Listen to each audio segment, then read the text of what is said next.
I don't care if he is dead, put him on the phone. I was sent here on a recommendation from another sub with a story you guys might like. First time poster, on mobile, etc. TLDR at the bottom. My father died on Father's Day 2012. He was divorced and living alone, and I am an only child. So that means that I had to wrap up all of his affairs. This story centers around us trying to get his utilities cancelled. I called in to see what we had to do to get them to cancel. The lady I spoke with on the phone said to send in his certified death certificate. I sent in the certified copy of his death certificate the next day. The next month got another bill. I called again and a new woman answered. She said that because I wasn't on the account that she had to speak with the account holder. I informed her that the account holder was dead but she wouldn't budge. I had to make an appointment with a supervisor so she could speak to him herself in person. I showed up at the Board of Public Utilities with another death certificate and his ashes in the clear bag that they returned his remains in. I plopped them down on the center of her desk and said when she talked to him to tell him that I loved him for me. The woman went pale, flew out her chair, and called the cops. When they showed up she claimed that I had assaulted her, and yes, my dad's remains were still sitting in the middle of her desk with the death certificate. The cops questioned me as to why I would do that. I told them the story.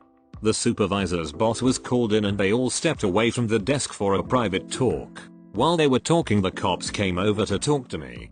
They said that I shouldn't take human remains out in public, but there was no laws that were broken. I said that I agreed with them that it was extreme, but she insisted to speak with him in person. By then they were done talking between themselves.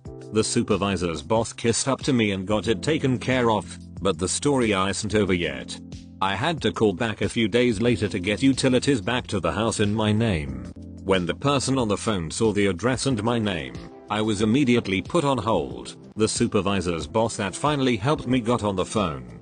She sucked up to me and waived all of the fees that come with setting up utilities. Just as the call was ending, she informed me that she was again so sorry for the employee's lack of compassion. She said that the employee was terminated and again she is so very sorry. TLDR, ignorant employee asked to speak to dead dad, had a meeting in person, brought his ashes, got her fired.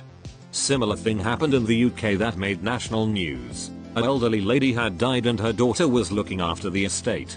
She had been on benefits due to her health, and despite the daughter repeatedly telling the Department for Work and Pensions that her mother had died, they kept sending her letters to say they were going to carry out a health assessment to evaluate her benefits. Daughter eventually agrees, waits in her mother's house with her ashes, and when the assessor turns up and asks where the mother is, the daughter pointed to the urn on the coffee table.